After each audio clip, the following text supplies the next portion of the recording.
ආගණ්ඩ නලින්දමතුමා මේක ඉම්පෝර්ටන්ට් මරණ 8ක් සිදු වුණා. ඒකෙන් ඒ වෙලාව ඩිසාස්ටර් මැනේජ්මන්ට් සෙන්ටර් ක්‍රියාත්මක වෙලා නැහැ. තිබුණේ නැහැ.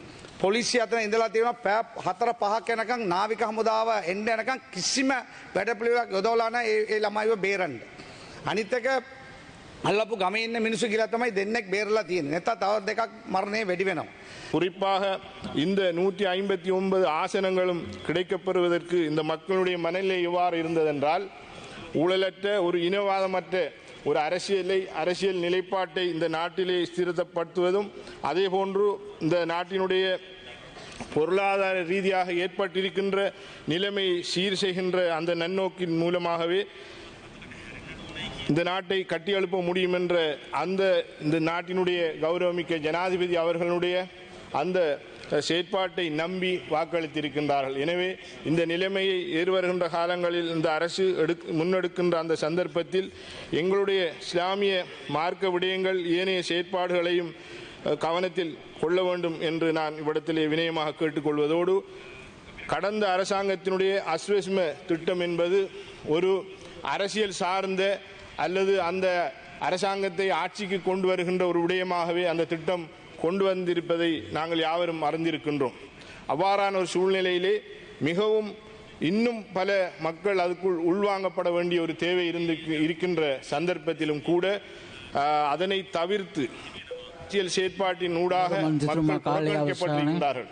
எனவே மக்களையும் இதிலே உள்வாங்கப்பட வேண்டிய ஒரு தேவை இருக்கின்றது என்ற விடயத்தையும் நான் இச்சந்தர்ப்பத்திலே கூறிக்கொள்வதோடு எதிர்வருகின்ற காலங்களில் இந்த நாட்டினுடைய செயற்திட்டங்கள் அத்தனைக்கும் எமது கட்சி இங்கே இருக்கின்ற பாராளுமன்ற உறுப்பினர்கள் எல்லோரும் ஒத்துழைப்பை வழங்குவதாக இருந்தால் உங்களுடைய இந்த நாட்டினுடைய ஜனாதிபதி அவர்கள் கூறிய ஊழலற்ற அந்த விடயத்தை நாங்கள் கவனத்தில் எடுக்க வேண்டிய தேவைப்பாடு இருக்கின்றது. எங்களுடைய தலைவர் சாட்பதி அவர்கள் இது சம்பந்தமான இந்த இடர் சம்பந்தமான விடயங்களை பேசுகின்ற போது இங்கே அமைச்சர் ஒருவர் அதற்கு பதிலளிக்கின்ற அந்த சந்தர்ப்பத்தில் 180க்கும் மேற்பட்ட போலீஸ் நிலைய பொறுப்பதிகாரிகள் அரசியல் சார்ந்த பதவி அதிகாரத்தின் மூலம் நியமிக்கப்பட்டதாக கூறியிருந்தார்கள். எனவே கடந்த காலங்களிலே இவ்வாறான நிலைமை ஏற்பட்டிருக்கின்றது என்ற நிலையை கருத்தில் கொண்டுதான் இந்த நாட்டினுடைய அதிகூடிய மக்கள் உங்களுக்கான அந்த வாக்குகளை வழங்கியிருக்கின்றார்கள்.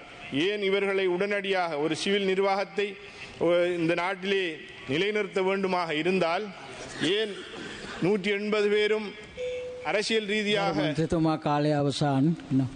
ரீதியாக இவர்கள் நியமிக்கப்பட்டிருக்கின்றார்கள் என்று தெரிந்தும் கூட இதுவரை நடவடிக்கை எடுக்கவில்லை என்பதையும் நீங்கள் கவனத்தில் கொள்ளுமாறு கேட்டு எனக்கு வாய்ப்பளித்தமைக்கு நன்றி கூடி உரையாடுகிறேன். நன்றி.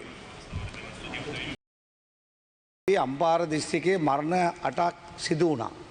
ඒ වෙලාව මම මේ ගම්වලට ගිහිල්ලා අහනකොට ඒ පාසලටත් ගියා. ඒ ළමයිට යන්න බැරි ප්‍රශ්නක් තියෙනකොට තමයි මේ විදිහකට එවලා තියෙන්නේ. නමුත් ඒ හරිය පොලිසිය ඉඳලා තියෙනවා.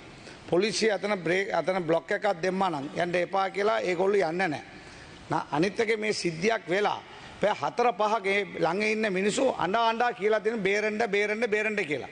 අතන හිටිය ආගණ්ඩ නලින්දමතුමා මේක ඉම්පෝර්ටන්ට් මරණ 8ක් සිදු වුණා. ඒකෙන් ඒ වෙලාව ඩිසාස්ටර් මැනේජ්මන්ට් සෙන්ටර් ක්‍රියාත්මක වෙලා නැහැ. තිබුණේ නැහැ. පොලිසිය අතන ඉඳලා තියෙනවා පැය 4-5ක් යනකම් නාවික හමුදාව එන්න යනකම් කිසිම වැඩපිළිවෙලක් යොදවලා නැහැ ඒ ළමයිව බේරන්න. අනිත් එක අල්ලපු ගමේ ඉන්න මිනිස්සු කියලා තමයි දෙන්නෙක් බේරලා තියෙන්නේ. නැත්නම් තව දෙකක් මරණය වැඩි වෙනවා. ඒ නිසා පසුව එන්ට්‍රියක් දාන්න ගියා. පොලිසියෙන් කිව්වල එවෙලා පෙමිල්ලක් දාන්න කියලා. මේ වගේ සිද්ධියක් යන වෙලාවදී පොලිසිය කියනවද අතනින් ඉන්න අයට එවෙලා පෙමිල්ලක් දාන්න කියලා පොලිසිය ඇතුළට එහෙම පෙමිල්ලක් දාන්න ගියාලු.